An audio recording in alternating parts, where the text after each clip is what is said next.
दो दोस्त विकी और विकास सेम स्ट्रीम में इंजीनियरिंग कंप्लीट करते हैं। विकी का गोल शुरू से ही क्लियर था, उसे अपने कॉलेज में आ रही सबसे बड़ी कंपनी में प्लेसमेंट चाहिए ताकि उसे अच्छा पैकेज मिले, और क्योंकि दोनों शार्प माइंड के थे इसलिए विकी को जॉब मिल भी जाती है इन्फोसिस 6 लाख पर एनम की सैलरी पर। अब उसे पता है कि कॉर्पोरेट जॉब में पैसे कमाने का एक ही तरीका है, switch and ask for more, यानी थोड़े साल काम करके कंपनीज चेंज करते रहो और नई कंपनी को पुरानी सैलरी स्लिप दिखा के हाइक मांगो।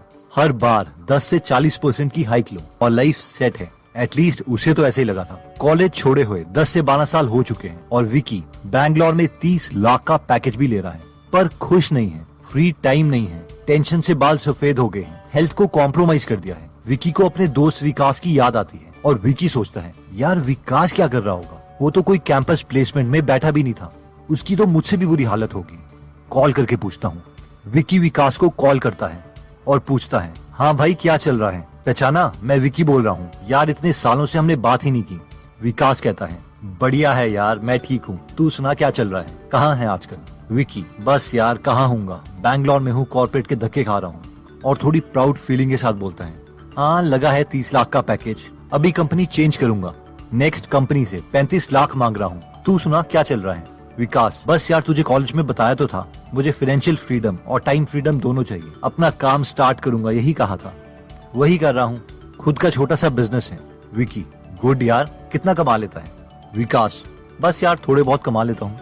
विकी, बता साले कितने कमाता है? विकास, बस कर लेते हैं 1 से 2 करोड़ का बिजनेस पर मंथ। विकास शॉक्ड, वाह यार तूने तो बड़ा एक्सपैंड कर लिया, तू तो सही निकला। विकास, हाँ तुझे बोला तो था यार, मैं मालिक बनना चाहता हूँ, नौकर नहीं। दोस्तों ये बहुत ही कॉमन स्टोरी है जो ऑलमोस्ट हर कॉलेज में हो रही है। डिफरेंस लोगों की कैपेबिलिटी में नहीं, उनके एटीट्यूड में होता है, फाइनेंशियल आईक्यू का होता है। और आज की इस वीडियो में हम रॉबर्ट कियोसाकी की बुक से फाइनेंशियल आईक्यू सीखेंगे, जो हमें नौकर नहीं बल्कि मालिक कैसे बनना है ये सिखाएगी। तो सबसे पहला फाइनेंशियल आईक्यू आता है making more money. Robert Kiyosaki बोलते हैं कि 1969 में यूएस मर्चेंट मरीन एकेडमी से 4 साल का कोर्स कंप्लीट किया और स्टैंडर्ड ऑयल ऑफ कैलिफोर्निया के साथ अपनी फर्स्ट जॉब स्टार्ट करी, जहां उन्हें साल के 5 लाख रुपए के करीब मिलते थे। ये उस वक्त के टाइम एक अच्छी सैलरी मानी जाती थी, लेकिन उसके बाद उन्होंने मरीन कॉर्प्स ज्वाइन कर ली, जहां उन्हें वियतनाम वॉर में लड़ने जाना था।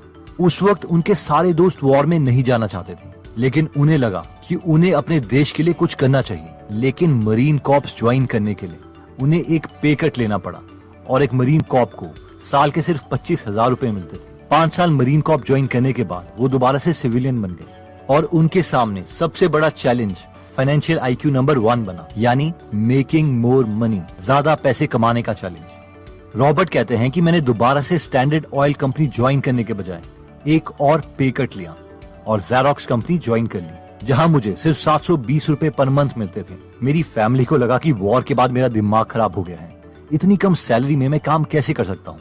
लेकिन मुझे पता था कि अगर मुझे अमीर बनना है तो मुझे बिजनेस करना पड़ेगा, जॉब नहीं। और एक बिजनेसमैन को सेल्स की स्किल्स में अच्छा होना बहुत इंपॉर्टेंट है। रॉबर्ट बोलते हैं कि मुझे पता था कि मैं बहुत शर्मीला हूँ और सेल्स में मुझे अच्छा होना ही पड़ेगा, और इसीलिए ज़ेरॉक्स कंपनी में मैंने सेल्स की जॉब स्टार्ट कर ली थी। जब मैं अपने रीजन का बेस्ट सेल्समैन बन गया तो मैंने वो जॉब छोड़ दी और अपना बिजनेस बनाने में लग गया। सबसे पहले मैंने वॉलेट बनाने का बिजनेस स्टार्ट किया। मैंने अपनी सेल्स स्किल से काफी वॉलेट्स बेचे और काफी पैसे कमाए, लेकिन मेरे कॉम्पिटिटर्स ने मुझे कॉपी कर लिया और मेरे जैसे एग्जैक्ट वॉलेट्स वो सस्ते में बना के बेचने लग गए। मुझे पता चल गया था कि मुझे कुछ डिफरेंट करना है, इसलिए मैंने वॉलेट्स में रॉक स्टार्स के नाम लिखवाना शुरू कर दिया और उसे महंगे प्राइस में बेचना स्टार्ट किया एज अ प्रीमियम प्रोडक्ट। इसके लिए मैंने लाइसेंस भी लिया था। इसके बावजूद ये आइडिया फिर कॉपी हो गया और मेरा बिजनेस फिर लॉस में चला गया। मैंने इन लोगों के खिलाफ केसेस भी किए, लेकिन मैंने रियलाइज किया कि मैं ही लॉस में जा रहा हूँ और मेरा वकील जो मेरे लिए केस लड़ता है वो अमीर हो रहा है। वो कहावत है ना कि अगर तुम अपने दुश्मन को हरा नहीं सकते तो उन्हें ज्वाइन कर लो। मैंने भी वही किया। मैं उन लोगों के साथ मिल गया और उन्हें अपने वॉलेट बनाने को कहे, जिसकी वजह से मेरे वॉलेट के प्राइस और कम हो गए और मैं सेल्स में तो अच्छा था ही, इसलिए मैंने काफी वॉलेट्स बेचे और खूब पैसे कमाए और मैं अपने financial IQ number 1 making more money में अच्छा हो गया। फाइनेंशियल आईक्यू नंबर 2 आता है प्रोटेक्टिंग योर मनी। ये बहुत ही इंपॉर्टेंट फाइनेंशियल आईक्यू है जो मैक्सिमम लोग फॉलो नहीं करते। 3 लोगों की सिचुएशन को इमेजिन करो। सिचुएशन नंबर 1, संदीप साल के 10 लाख रुपए कमाता है, लेकिन 30% टैक्स गवर्नमेंट को दे देता है और उसके पास साल के 7 लाख रुपए बचते हैं। सिचुएशन नंबर 2, विकी भी साल के 10 लाख रुपए कमाता है, लेकिन वो गवर्नमेंट को 15% टैक्स में देता है लीगली, इसलिए उसके पास 8.5 लाख रुपीस बचते हैं। सिचुएशन नंबर 3, कुलदीप भी साल के 10 लाख रुपए ही कमा रहा है, लेकिन वो गवर्नमेंट को 0% टैक्स देता है लीगली, इसलिए उसके पास पूरे 10 लाख बनते हैं। तीनों ने मेहनत बराबर करी, पैसे भी इक्वल कमाए, लेकिन आपकी नजरों में फाइनेंशियल आईक्यू किसका ज्यादा अच्छा होता है? ऑब्वियसली कुलदीप का, क्योंकि वो अपने पैसों को प्रोटेक्ट करना जानता है। अब हम में से कई लोगों को ये बहुत अजीब सा आइडिया लगेगा कि यार एक सिविलाइज्ड सोसाइटी में हमारा फर्ज बनता है कि हमें टैक्स देना चाहिए, बट रॉबर्ट इसके लिए एक कहानी बताते हैं। एक बार एक सोशलिस्ट फार्मर के पास आता है और उसे सोशलिस्ट पार्टी ज्वाइन करने के लिए कहता है। फार्मर कहता है कि यार ये सोशलिस्ट कौन होते हैं, कोई एग्जाम्पल तो दो। इस पर वो सोशलिस्ट बोलते हैं, यार देखो, अगर तुम्हारे पास गाय है तो पूरे गाय वालों को वो दूध इक्वल बटेगा, इसे हम कहते हैं अपनी वेल्थ शेयर करना। वैसे ही अगर तुम्हारे पास शीप है तो सभी गांव वालों को वूल मिलेगी। फार्मर खुश होता है और बोलता है, यार ये इक्वालिटी वाला आइडिया तो बहुत अच्छा है, सोशलिज्म तो अच्छा लग रहा है। फिर वो सोशलिस्ट फार्मर को बोलता है, अगर तुम्हारे पास मुर्गी होगी तो उसके अंडे भी सब शेयर करेंगे। इस पर फार्मर को गुस्सा आ जाता है, वो बोलता है, निकल जाए यहाँ से, मुझे नहीं कोई सोशलिस्ट बनना। इस पर वो सोशलिस्ट बोलता है, गाय के दूध और शीप की कॉटन को शेयर करने के लिए तो तुम खुश थे। जिस पर फार्मर बोलता है, हाँ, क्योंकि मेरे पास गाय और शीप नहीं है, मेरे पास मुर्गियां बहुत हैं। Moral of the story is, share करने के लिए सब राजी हो जाएंगे, बट कंडीशन ये है कि उन्हें खुद से कुछ ना देना पड़े।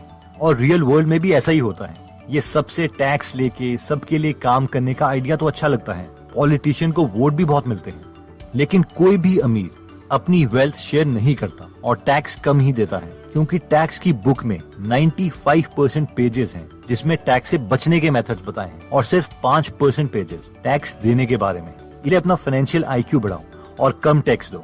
अगर किसी कॉज के लिए डोनेट करना है तो उस कॉज में डायरेक्टली डोनेट करो। नेक्स्ट फाइनेंशियल आईक्यू 3 आता है बजटिंग योर मनी।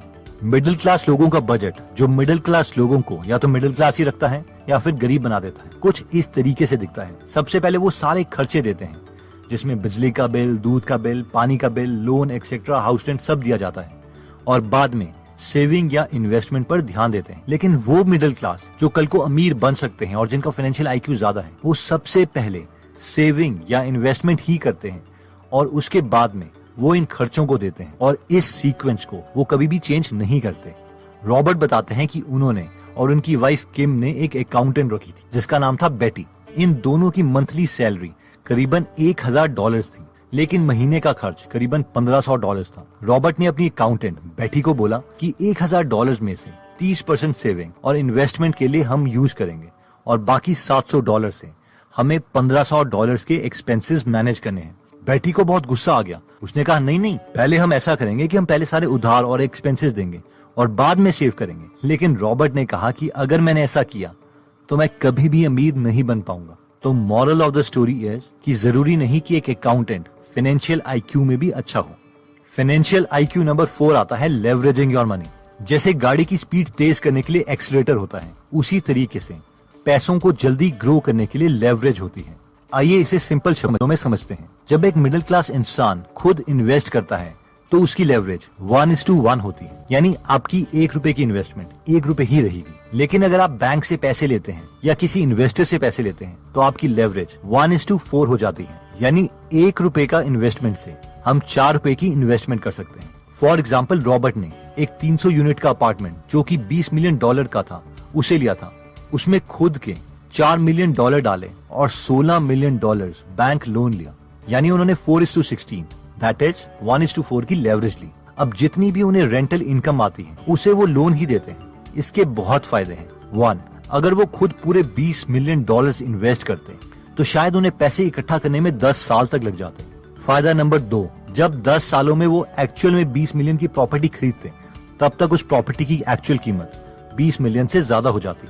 फायदा नंबर 3, अगर उनके पास एक्चुअल में $20 मिलियन थे तो वो $20 मिलियन के बजाय बैंक की मदद से $100 मिलियन की प्रॉपर्टी खरीद सकते थे, यानी अपनी इन्वेस्टमेंट को मल्टीप्लाई कर सकते थे। अब ऑब्वियसली ये लोन लेने की स्ट्रैटेजी और प्रॉपर्टी सिलेक्ट करने की स्ट्रैटेजी, इसके लिए भी उन्हें नॉलेज चाहिए, और इसीलिए फाइनेंशियल आईक्यू नंबर 5 बहुत इंपॉर्टेंट है, जो कहता है improving your financial information. Robert बोलते हैं कि 2 साल पहले मैंने और मेरी वाइफ ने डिसाइड किया कि हम एक बेंटली कार खरीदेंगे। मैं कार उसी वक्त कैश दे के खरीद सकता था, लेकिन मैंने ऐसा नहीं किया। कोई भी अच्छा फाइनेंशियल आईक्यू वाला इंसान ऐसा नहीं करता, क्योंकि $2 लाख की कार जिस दिन मैं शोरूम से बाहर निकालूंगा उसकी कीमत $1,25,000 हो जाएगी। मैंने अपनी गोल्ड की इन्वेस्टमेंट से $2 लाख निकाले और वो $2 लाख अपने ब्रोकर को दिए और उससे कहा कि तेरा काम है कि इस $2 लाख से $2 लाख और कमाए। 8 महीने के बाद वो ब्रोकर मेरे पास आया और वो उस $2 लाख को $4.5 लाख में बदल चुका था। मैंने उसे उसकी ब्रोकरेज फीस दी, $50,000 टैक्स दिए और $2 लाख की नई बेंटली कार ली और बाकी के $2 लाख दोबारा से गोल्ड में कन्वर्ट करके अपने पास रख लिए। इसे कहते हैं पैसे से पैसे कमाना। अब ऐसा नहीं है कि हर ब्रोकर आपके पैसे इंक्रीज कर सकता है, क्योंकि 95% ब्रोकर को खुद ही नहीं पता कि वो कर क्या रहे हैं और एक अच्छा ब्रोकर ढूंढना भी काफी डिफिकल्ट टास्क है। एनीवेज पॉइंट ये है कि एक मिडिल क्लास इंसान के पास जैसे ही $2 लाख जमा होते हैं तो वो उसी वक्त $2 लाख की कार ले लेता और उसके पास $0 बचते। लेकिन एक हाई फाइनेंशियल आईक्यू वाला इंसान अपने पैसों को हमेशा प्रोटेक्ट करके रखता है। अब रॉबर्ट ये एक तरह से मुफ्त की बेंटली इसीलिए ले पाए क्योंकि उनके पास एक सबसे बड़ा एसेट था और वो था फाइनेंशियल एजुकेशन, यानी पैसे की समझ। और वो उन्होंने गेन करी है अपने से पहले आए एक्सपीरियंस्ड लोगों से, उनकी बुक्स पढ़ के, उनके लाइफ एक्सपीरियंस से सीख के। इसलिए अगर आप भी अपनी फाइनेंशियल एजुकेशन को इम्प्रूव करना चाहते हैं तो मैं रेकमेंड करूंगा कि आप फाइनेंशियल बुक्स पढ़ें, जैसे कि rich dad poor dad, Why A Students Work for C Students, Retire Young, Retire Rich, Think and Grow Rich, Lean Startup, The Little Book on Common Sense Investing,